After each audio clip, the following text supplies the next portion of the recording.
¿Puedo salir de esos consumos problemáticos, de esas adicciones, o simplemente atenúo paulatinamente o momentáneamente y después inevitablemente caigo? Sé que sostener es clave, depende de muchos factores, pero ¿se sale o no se sale? Sí, Yo se sale. personalmente, yo personalmente dudo, por eso me saco la duda. Claro, sí, se sale, se sale. Depende de los casos. Hay personas que sí, hay personas que no. No solo depende de la persona, depende del entorno también, depende de las condiciones con las que cuenta esa persona en su entorno, en su contexto, para poder sostener esto que vos decías, digamos, solo, como siempre se dice, nadie se salva solo, digamos, solo no se puede, eso está claro. ¿Cómo se evalúa el daño que provoca una sustancia en las neuronas de una persona? Porque creo que de eso depende también el salir o no. ¿En qué sentido? A ver, el efecto nocivo de la cocaína, de la marihuana, de los psicofármacos, del alcohol, del cigarrillo, no todos son iguales. Claro. Claro, entonces la pregunta viene a eso. Si vos podés salir, ¿depende del daño que en realidad esa sustancia provocó en vos? ¿O todos salen? El daño que la sustancia provoca en uno no tiene que ver siempre con la organicidad.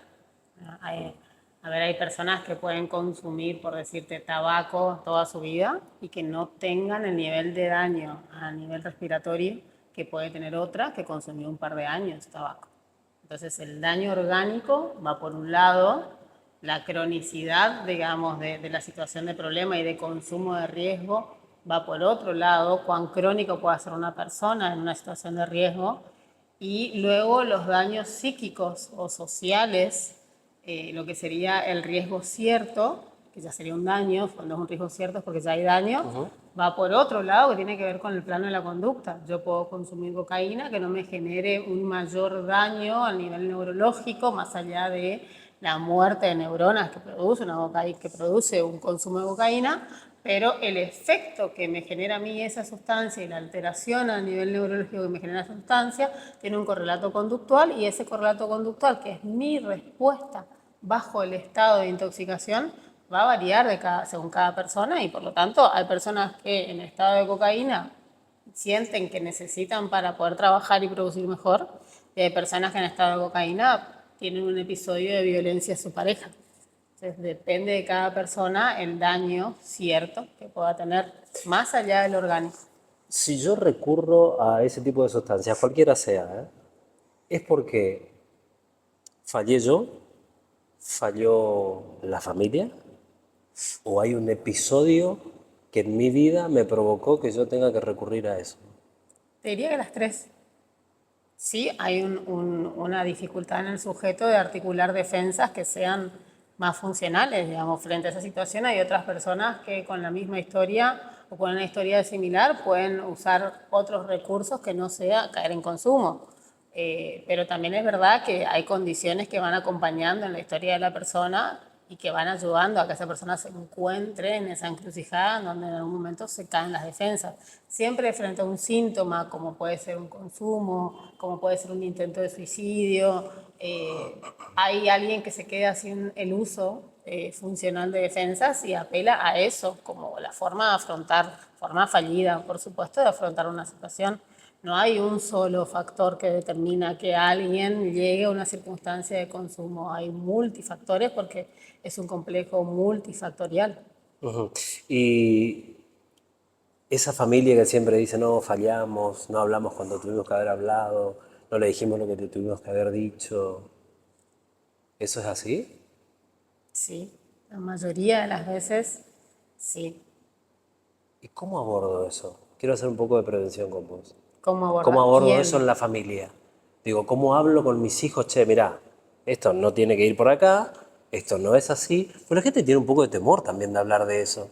Pues dice, che, saco el tema, mirá si este se me fuma un porro, se Claro, emborracha dos por tres, va y se... como que se cree que se va a incitar, digamos, Claro, o a sea, eso.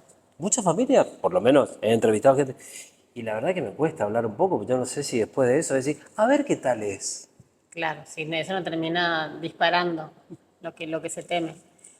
La verdad que no puedo desestimar que la psicoeducación en ese sentido está haciendo como falta. pero me parece hasta una picardía pensar que hoy todavía con tanto acceso a información se sigan sosteniendo esas creencias.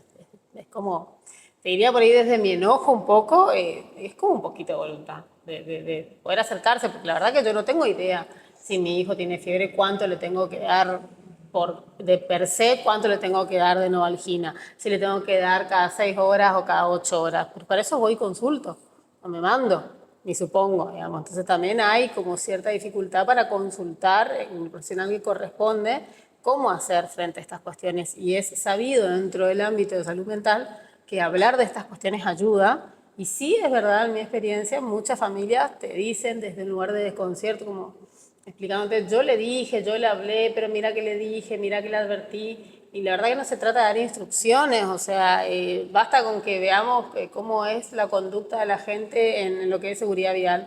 La gente sabe muy bien que se tiene que poner el cinturón y parar 3 autos al azar, vas a ver que nadie tiene puesto el cinturón. O lo tienen puesto porque si no le suena la alarma, no por motus propios, digamos, la gente sabe a cuánto tiene que ir en la ruta y nadie respeta la máxima velocidad en la ruta. No se trata de saber de instrucciones e información tenemos todos. Se trata de generar recursos a través del diálogo desde la familia que generen en la persona las ganas de hacer lo que sabe que tiene que hacer. Saber que hacer lo sabemos todos, ganas de hacer lo que tenemos que hacer es lo que falta. ¿Y esa psicoeducación dónde debe arrancar? Y debe arrancar en la casa, debe arrancar desde el Estado, generando herramientas y canales de comunicación, de acceso a la información, para que sepan las madres, los padres, las abuelas, los tutores a cargo de menores, de adolescentes, porque esto no es empezar en la adolescencia como se cree, digamos que, bueno, en la adolescencia hay que empezar a avisarles porque empiezan a salir, porque quieren tomar, porque quieren probar. Las conductas de riesgos, de romper ciertos límites, de transgredir, aparecen desde la primera infancia. Entonces, ir sabiendo que un niño que no tolera la frustración, que un niño que no puede manejar la ansiedad, que un padre que no acompaña el sostenimiento de un límite y que no puede sostener la angustia de su hijo, le está enseñando a su hijo que cuando te angustias tenés que huir, tenés que encontrar la manera de evitar eso. Y luego en la adolescencia es lo que hacen con el consumo, digamos. O sea, si tenés que llorar, llorá. Si querés estar triste, está triste. Te Un no. diría como medio increíble, si te tenés que joder, jodete. Te acompaño. Qué difícil que debe ser para los padres eso, Ay, ¿no? claro. El padre, Por aparte vos tenés que soportar el berrinche en cualquier lugar. Sí, claro. Por ahí es difícil, pero si uno lo piensa, te diría desde una responsabilidad civil, por ahí es hasta más fácil de visibilizar. Vos no tenés que pensar solo en mi hijo se angustia y a mí me angustia y no lo veo en todo el día, entonces ¿cómo no le voy a dar esto? Tenés que pensar en que vos estás construyendo una persona que va a estar en la sociedad, o sea, vos le estás dando algo a la sociedad que es tu producto. Bueno, fíjate la calidad de producto que estás por dar a la sociedad. Entrevisté a mucha gente que estaba en adicciones, que estaba en recuperación. Con Juan Pablo Suerte hicimos un programa y yo me di cuenta que había un patrón en todas esas entrevistas que era la falta de límites y a veces algo en la familia ahí que fallaba. Todas las familias fallamos. Y a todos nos han fallado nuestras familias porque nadie es perfecto. Eso se entiende. Y los vínculos tienen que estar marcados por la falta. Eso es la naturaleza de cualquier Me vínculo. gustó eso. Los límites tienen que estar marcados por... Los vínculos tienen que estar marcados por la falta. Me tiene que faltar algo para que yo vea de qué me disfrazo. Lo que después hay que ver es en dónde voy a permitirme la falta y en dónde voy a intentar compensar y cómo lo voy a intentar compensar.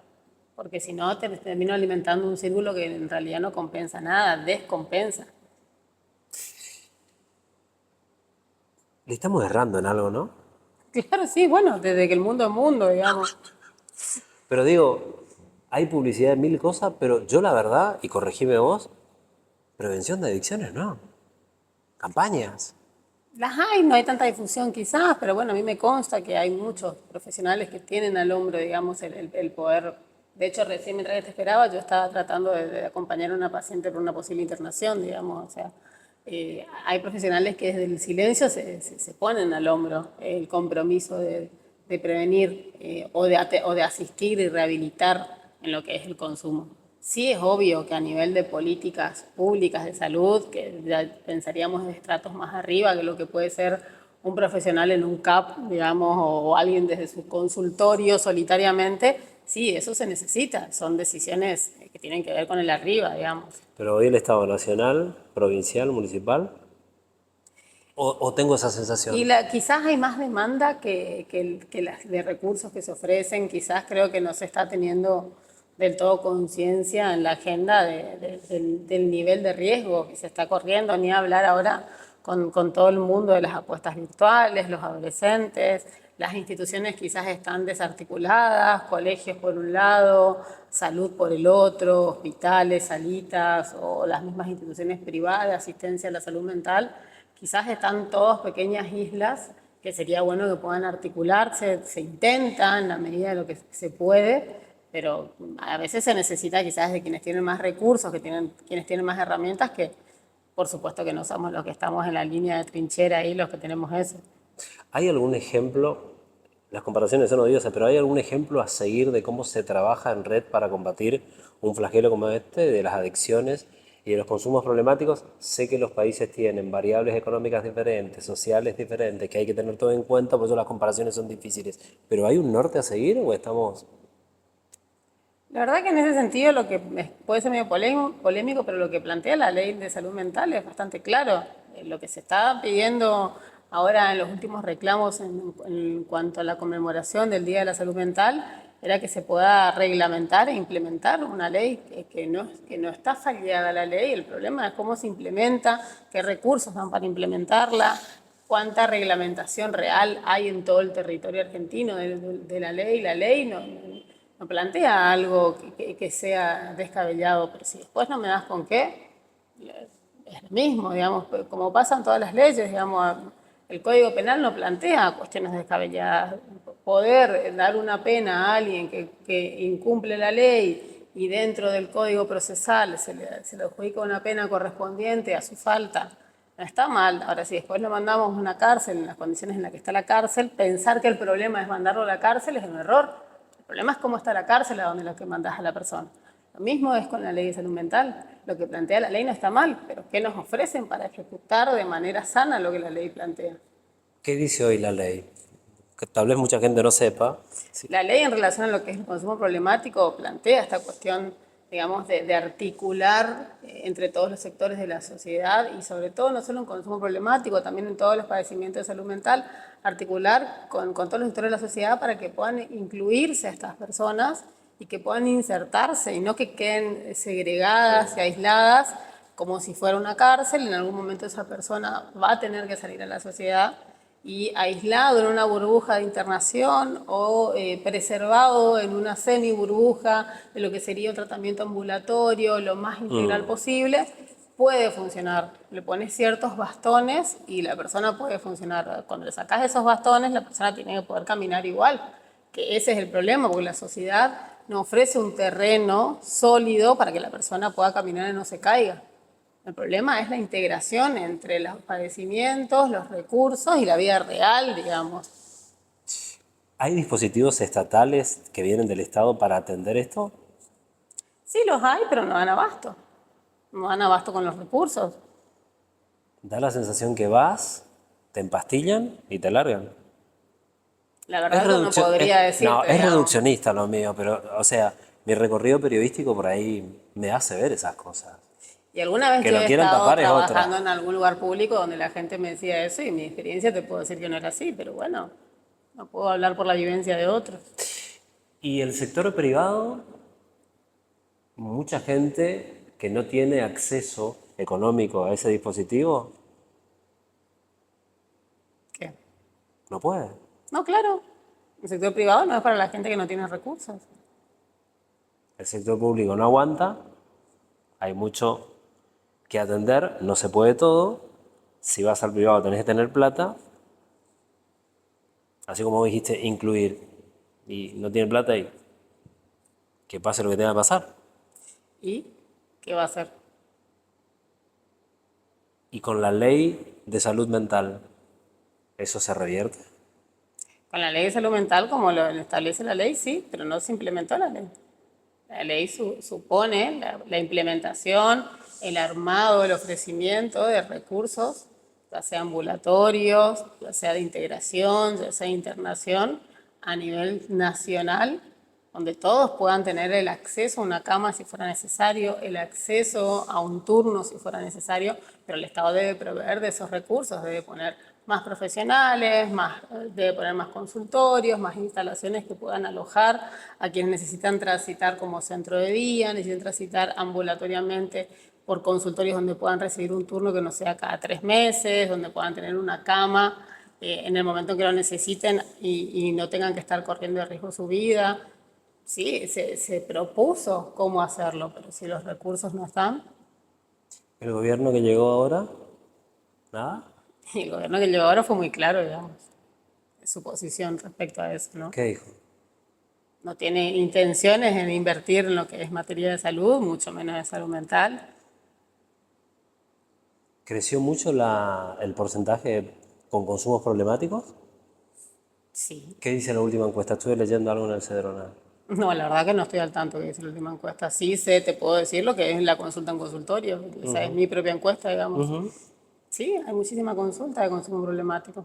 ¿Qué hacen? También hay mucho consumo problemático que no hay consulta. Por ejemplo, Que uno se entera de casos al azar, los pacientes te comentan de situaciones de consumo, de allegados, de sus familiares, pero que no es una consulta.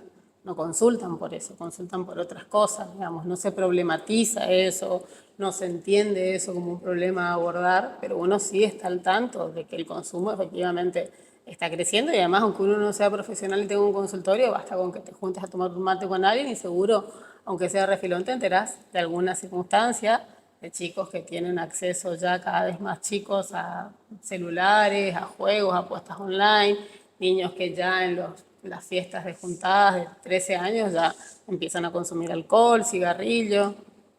Las sustancias legales son las más problemáticas, el claro. juego, el cigarrillo, el alcohol. Sí. Y en el consumo, hablando de corrientes, en tu consultorio, ¿con qué te encontrás? Pues siempre, la gente cree, o sea, yo también trato de no ser reduccionista, o sea, la gente cree que marihuana, cocaína y las pastillas es lo que se consume, y en realidad vos me hablaste un montón de otras cosas que están socialmente aceptadas. Sí, que los adultos tienen connivencia además, saben que el hijo fuma, le encuentran un encendedor en el pantalón después de una fiesta, saben que se juntan en una casa a hacer la previa y le dejan que lleve el fernet a escondidas, saben que juegan, que hacen apuestas porque ven en el mercado pago cómo va reduciendo el monto de dinero, ¿sí? Los padres saben y no saben cómo hacer. O intentan, pero los intentos son fallidos. O buscan ayuda, pero los tratamientos son difíciles de sostener desde lo humano, desde lo cotidiano, porque el padre también tiene que ir a trabajar, porque tiene que hacer sus cosas, porque el chico también intenta seguir con su cotidianidad y hay cosas que se escapan de las manos o de la vista de los padres. El tratamiento no es algo que sea lineal, que sea rotundo, irreversible, digamos, el éxito, si lo hubiera. ¿No hay un tiempo estimativo en el cual vos tenés que hacer un tratamiento si te internás o sea ambulatorio para poder salir de eso? No, eso no es como una infección que sabes que dura 7 días, digamos. No, la psiquis es individual. ¿Qué crees que va a pasar con la ley de salud mental? Espero que nada. Espero que continúe, digamos, vigente como está y espero que se pueda fortalecer su implementación y su sostenimiento. ¿Les facilitó a ustedes el trabajo? En mi experiencia, no sé si es facilitar o no, da más garantías y también pone muchas más obligaciones, digamos. O sea, yo no puedo agarrar a un paciente y llevarlo a internarlo de prepo, por suerte. Tienen que haber criterios irrefutables, comprobables, tienen que haberse intentado instancias. ¿Cómo voy a llevar a alguien a internarse si todavía no intentamos que pueda ir a una consulta, que pueda tener una familia que lo apoye?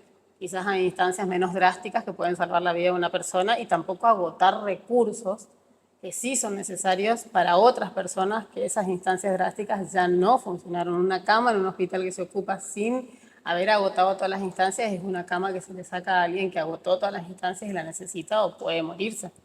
Hay que ser responsable de los recursos, digamos, no solamente disponer, sino saber usarlos, porque eso también es cuidar los recursos. ¿Con qué casos que te marcaron te encontraste? No te pido que me diga nombre y apellido, pero ¿con qué caso te marcó en el consultorio? Bueno, y justamente el caso de esta paciente que te decía, que estoy viendo si puede internarse hoy o mañana. Digamos, una paciente que la atendí en el hospital hace más de 10 años y que llega a mí nuevamente sin saber que era yo quien la iba a atender y nos reencontramos, digamos, hace 2 años con la misma consulta, con la misma sintomatología, con el mismo problema. Paciente que ya por momentos siente que ya no puede más y que sería mejor morir que seguir así porque le complica la vida a todos, que se siente como muy culpable por vivir y no poder dejar de consumir. ¿Se siente culpable? Sí, obvio. A nadie le gusta consumir. ¿Y la familia cómo debe acompañar todo esto? Porque yo veo también mucha gente que, no digo que se saca el sallo, pero que tiene eso que vos decís, ¿no? Eh, tengo que trabajar, tengo que hacer mis actividades. Y la familia a veces acompaña como puede, Bueno, a veces como quiere, a veces no quiere. Son momentos, etapas, dependiendo cuánto la persona también se deje acompañar, dependiendo también cuánto le ayude el entorno de esa familia. No es lo mismo en el caso de esta paciente que te digo, una madre sola acompaña a su hija, si tenés hermanos, si tenés amigos, si esa persona tiene pareja, tiene hijos que puedan ayudar. Bueno, todo, digamos, no es lo mismo ser uno que ser varios, ¿no? No es lo mismo estar uno a cargo de todo que un montón que te sostenga. Vuelvo a tomar la frase, digamos, nadie se salva solo y nadie puede salvar a nadie solo. escuché, que tal vez digo mal y corregime, hospital de día, dijiste. Claro. ¿Es un dispositivo? Es Explícame. un tipo de tratamiento que Ajá. está contemplado dentro de la ley, digamos, que es ofrecer un espacio a la persona que necesita tratarse, y esto no es solo un consumo problemático, también es para otro tipo de padecimientos, un espacio durante el día donde pueda hacer distintas actividades y tratamientos que le den un sentido a su día a día y que le permitan descubrir habilidades, herramientas, compartir con otros, conocerse a sí mismo a través de las horas del día, que no sea simplemente esperar a que llegue la noche para acostarse a dormir y que vuelva a empezar el día para esperar otra noche, que pueda hacer algo hasta que pueda insertarse en un circuito más productivo, pueda insertarse en lo que sería un sistema social, cultural, estudiantil, laboral, por el que quizás esa persona quedó al margen o quizás esa persona nunca pudo ingresar, y que hayan alternativas que no sea solamente esperar las horas hasta que llegue la muerte. ¿Siempre el alcohol es el inicio de todo? No, no siempre. Hay gente que no consume alcohol y consume otras sustancias. Hay gente que probó alcohol y no le gustó y probó otras sustancias y no pudo dejarlas. Dentro de todas las que no están socialmente aceptadas, que están penalizadas, la que más daño, para sacarme la duda y para contar a la gente, ¿es la cocaína? ¿Es la marihuana? Todas hacen daño en mayor o menor medida. Depende del uso que le des, depende de la cantidad de tiempo que consumas. Todas hacen mayor o menor daño. Hay algunas que están más romantizadas que otras, hay otras que están más demonizadas que otras. La marihuana está más romantizada, la cocaína está más demonizada. Y la verdad que un paciente que consume marihuana de manera crónica puede tener el mismo daño o puede llegar a no aprovechar del todo sus recursos de la misma manera que una persona que consume cocaína solo los fines de semana cada tanto. Hablando un poco de la prevención, ¿qué le dirías a los padres, a la gente que necesita hacer el abordaje? Esto vos me dijiste, hay mucha información. Sí, en realidad hay mucha información. El tema es que no sé si es la correcta. Bueno, pero para eso uno sabe a dónde ir. Si te vuelvo al ejemplo, yo si mi hija tiene fiebre no me voy a ir precisamente a la casa de ropa a ver cómo me pueden ayudar.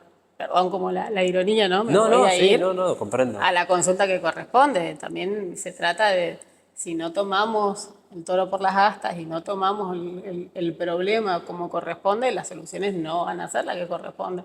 Los padres no tienen por qué saber cuáles son los síntomas, cuáles son los signos. Te dicen muchas veces, bueno, pero yo no me di cuenta, bueno, pero yo no sabía, había algo que no andaba bien, pero yo pensé que era por otra cosa.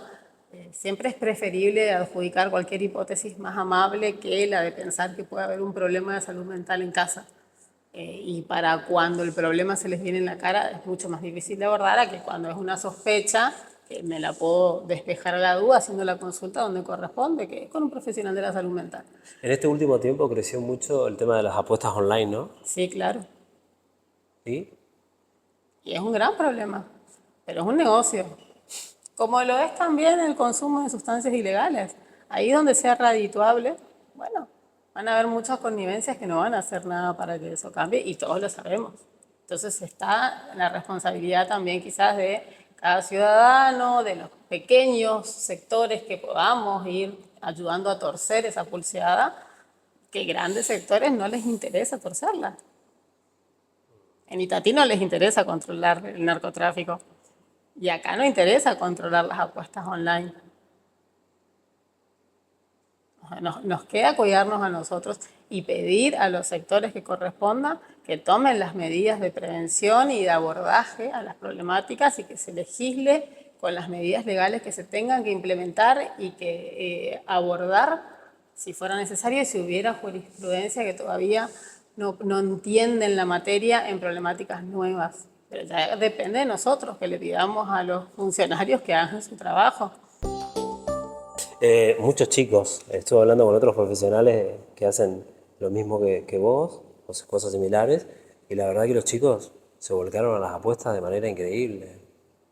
En los colegios, pero en los colegios apuestan, pero no solo con el celular, apuestan en los recreos, apuestan en un partido de truco, apuestan en un partido de fútbol, la adrenalina de ver si gano o no, si me salió bien o no, si quedo bien frente a la mirada del otro, con lo que dije, con lo que aposté, se pone en juego un montón de sensaciones que son las mismas que se ponen en juego en un consumo de sustancias, lo cual es más riesgoso. Me quedan 2 minutos nada más. ¿Algo que no te haya preguntado, algo que no haya sido parte de la charla y quieras decir? Nada, simplemente proponer con esto que habías dicho, que me parece que quizás es lo que puede ser hoy más al alcance de la mano y más esperanzador, proponer simplemente a las familias que se animen a hablar, que se animen a preguntar, que hablen entre todos, digamos. Cuando digo familias no solo es de los padres a los hijos, ojo, también hay hijos que tienen que hablar a sus padres, hay padres que están en mayor riesgo que los hijos o parejas que no se animan a preguntar y que con tal de no romper cierta armonía cotidiana prefieren callar y después, bueno, en algún momento lamentablemente las cosas explotan o se desbordan, que se animen a hablar, a decir, siempre en la medida que se pueda con respeto para poder garantizarnos una cierta buena predisposición del otro lado. Y si ven que esa no es una buena alternativa, porque nadie tiene por qué tener los recursos para hablar o para animarse a decir lo que siente, que puedan buscar ayuda en cualquier profesional que tengan a mano, aunque te den de acá a 3 meses, lamentablemente, que eso no sea desistir, porque nada me da a pensar a que si me ofrecen un turno en 2 meses, decir que no, no sé si va a ser una mejor opción a esperar por lo menos 2 meses. No creo que el problema en 2 meses se solucione, puede que el problema en 2 meses siga y finalmente cuando llegue mi turno pueda ir y recibir la bendita ayuda. Parece una posición un poco resignada, pero también me ha pasado, digamos, de tener pacientes que me han dicho, saqué turno, como era muy tarde, entonces preferí no, terminé consumiendo más, y ahora entonces estoy viendo cómo hago para pagar una consulta, porque llegó la fecha que yo tenía que tener el turno inicial en el hospital y me puse peor y bueno, no quiero que me vuelva a pasar. Tener un turno parece una pavada, pero andate a otro país donde puedas tener un turno. ¿Estamos llegando muy tarde o soy muy tremendista? No, nunca es tarde, nunca. Mientras que haya vida, nunca es tarde. Gracias, Doc. Gracias a vos.